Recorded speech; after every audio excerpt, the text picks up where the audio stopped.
Hey everybody, it's Eric Dorward with the Spartan Rocketry Club. Starting on a new project today, we are going to be building the Estes Viking, which is this one right here.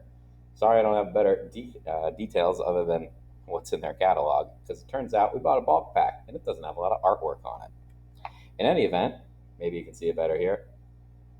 This one is minimum diameter 18 millimeter rocket, and the fins are going to be made out of cardboard, cardstock really, and they come in.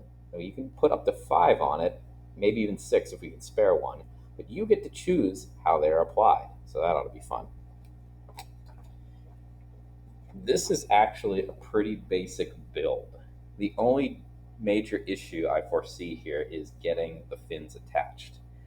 Now, our first build that we did was a plastic set, so we didn't have to worry too much about that kind of thing. But this time we're actually going to have to cut out, so we're going to have to use a knife, we're going to cut these things out, and then we're going to glue them on. Now, that's going to be tricky because, as you can see, the cardstock is not thick. There's not going to be a lot of glue, a lot of purchase for our glue here. So that's going to be problematic. Anyway, we are, of course, following our instructions. The first thing it tells us to do is we need to deal with the nose cone. This is a really easy bit right here. This little thing here needs to be glued in there. It's plastic, so we need a little bit of our super awesome plastic cement here. So let's do that. First, I'm just going to put the tiniest little bit, spread it around on the inside. This is probably way more than we need, but we don't want this to come loose. If I were doing this myself, I would probably use crazy glue for this. However, crazy glue is not a very nice thing to use. So anyway, I put it in, I'm spinning it around. That ought to get the glue nice and distributed. That's all we need to do with the nose cone. So goodbye, nose cone. I also don't need this anymore. So goodbye, crazy toxic glue. All right, next step. We need to get the fins out of this. Now, we can use anywhere between 3 and 5, because that's how many they gave us. Since we're actually going to be building this together, there might be some spares if people only want to use 3. So we might be able to do up to 6, but that would be a little problematic with some of the instructions. Anyway, what we need to do is get these out. Now, the instructions say for us to sand this, but it's cardstock. We don't really need to sand this. The only issue that we're going to have is there are going to be some burrs in it. I don't want to cut right on my nice table, so I'm going to move some of the other parts here. We don't need right this instant, like the decals. We probably don't need these for a long time. Also, this one doesn't have a parachute, it has a streamer. We don't need that for a long time either. Let's put a nice piece of cardboard down so we're not cutting right on anything we care about. So I've got my knife right here. I'm going to bring this up really close. Hopefully it'll look in view. Here and here and here and here, you can see hopefully little burrs. We don't really need to cut the whole way along the line. All we really need to do is just cut where the burrs are, and things should fall apart. So I'm just going to pull the knife past each one of those little burrs. I don't need to actually do any real cutting here. So I've run the knife past, and this pops out pretty nicely. And if we look up close, that's actually pretty smooth. That's not bad at all. So I'm going to repeat the process.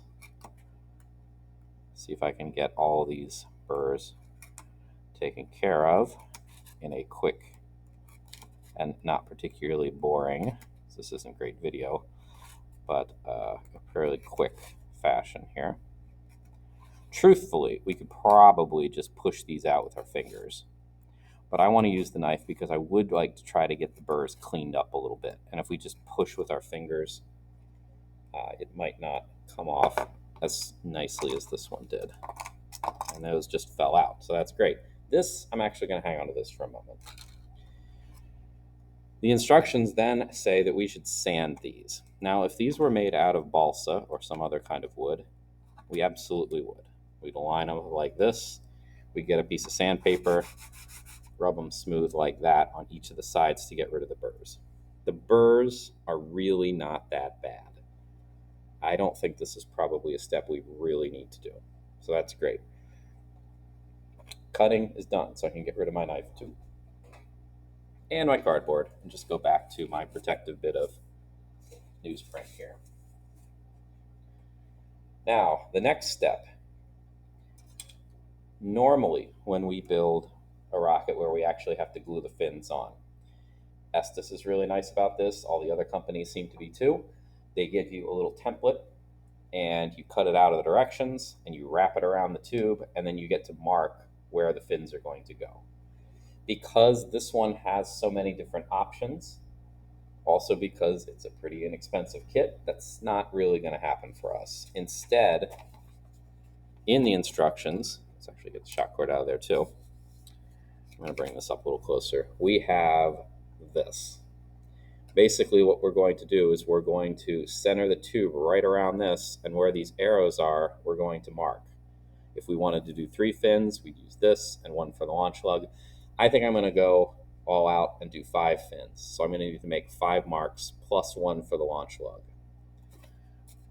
So I need a pencil, which I've got right here. Fantastic. I'll try to center this so you can see it reasonably well. I want to have my tube right in the middle. Now, if I'm squeezing the tube down at the bottom, it's going to deform and it's not going to be circular. So I'm going to try not to hold it right at the bottom, but hold it tightly enough and close enough so that I'm not unable to actually line things up with this. So this looks pretty good from what I can tell. I'm going to grab my pencil and I'm going to try to make a mark right at each one of these little indicators. And frankly, this is going to be a little difficult. This is why most kits give you something to wrap around the body tube, because getting your head in here, well, I got my head in the way. That's just going to have to happen. Oops. There we go. Like this one, I did a bad job with this. I know it happens to be this line here, not the streak, but even so, getting all those streaks or lines made is a little difficult. What I do want to do, though, is notice how there's a clump right here. I'm going to put an L next to the one in the middle to remind me that this is the launch lug. The other one should be pretty well evenly spaced around the body tube. We need to take this over to the door jamb and extend some lines so we can line things up correctly. Hopefully, remember, we did something similar to that on our first rocket build to get the launch lug on right. So at this point, I'm going to pause for a moment and go do that. Okay, I've got my lines extended pretty thoroughly here. I didn't take them the whole way to the end because I only really need them to line the fins up properly. Before I glue the fins on, in fact, gluing the fins on is probably going to be the last thing I do with this. So before I do that, I'm going to do a couple other little housekeeping items. One is, I'm going to grab my ruler here. Later on in the instructions, it says that I'm going to glue the launch lug on, and I'm going to glue it 2 inches from the base of the rocket. So I'm going to find my launch lug line. It's the one in the middle of these 3. And I am going to make myself a mark at 2 inches, as accurately as I can pull off. So right there, it's 2 inches on the launch lug line. While I have the ruler, I also need to put a piece of hardware into the tube for the motor. And it says to use this spacer, and I need to mark off 1/4 of an inch on the spacer. Now, I like my fingers big enough, so this is just about the right size. So I can just put my finger in and hold it like that, and 1/4 of an inch is right there, marked and done. So there we go. We're going to do this part now. So here's my body tube. This is the end where I made all the marks, so this is the end where the motor is going to fit. I need this little green piece. This is a motor mount. Well, it's not a mount, really. It's a retainer. It's an engine block. This is going to go inside the tube like so, and the motor is going to go, we're going to push it in until it hits this. This yellow thing is basically the length of the motor, so we want it to stick out a little bit. That's the deal with this. Now, in order to do this properly, I need to get glue inside here. To do that, I would normally use a piece of balsa, but I don't have any right now. So I'm going to take some of this. I'm going to cut myself basically like a little, there we go, a little tool here. I'm going to put some glue on the end of this and then put it in. I'm also going to put the glue on that piece of cardstock. It'll be nice, good place for it. We're going to be using wood glue. Why are we using wood glue? Because it's better than white glue. Oop, there we go. Yeah. And we don't need plastic glue. The plastic glue won't help us here. So I need to put glue approximately 2 inches into the body tube. So I'm going to make myself a little mark on this little scrap that I cut for myself too. So approximately 2 inches is about here. So I'm going to get glue on the tip and put it in about that far. And that ought to work. I'll get some wood glue, make myself a little bit of a puddle there. Scrape some glue up onto my tool. I'm going to use this kind of like a brush. Put it in here. And you probably will not be able to see this, but I'm basically just painting the inside of the body tube here with my wood glue. I'm going to try to get it as much around the inside as I can, and hopefully you'll be able to see what you're doing more or less. Hopefully you get a nice ring of wood glue in there. I'm going to use up all the stuff that I've got here. Wasn't a whole lot.